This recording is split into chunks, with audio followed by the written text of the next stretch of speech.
கடகராசிக்காரர்கள் பொதுவாகவே கொஞ்சம் அழுத்தம் வந்து ஜாஸ்தி. அடுத்தவங்க சொல்கிறத கொஞ்சம் கேட்க மாட்டாங்க. ஏன்னா நமக்கு எல்லாம் தெரியும்.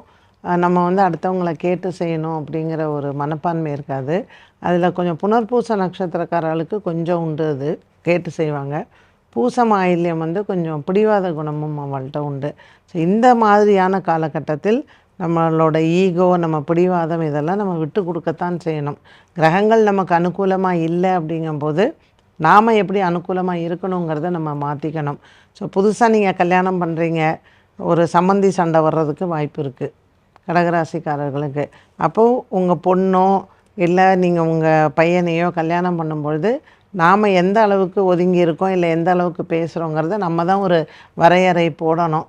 அங்கேயும் போய் நம்மளுடைய அதிகார தோரணையோ இல்லை நம்ம வந்து நமக்கு எல்லாம் தெரியுங்கிற மாதிரி பேசும்பொழுது கண்டிப்பாக சண்டைகள் வரும். ஸோ கடகராசிக்காரர்களுக்கு ஐயோ இப்போ இவ்வளோ சொல்கிறாங்க, டைம் சரியில்லையான்னு நினைப்பாங்க.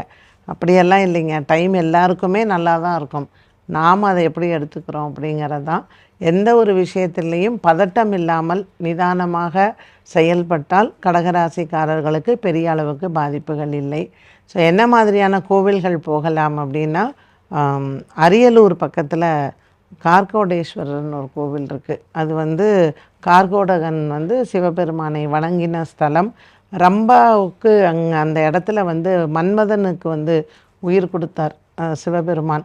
அதனால் ஒரு குடும்ப ஒற்றுமைக்கு அந்த கோவில் வந்து ரொம்ப ஒரு மிகச்சிறந்த ஒரு ஆலயம்.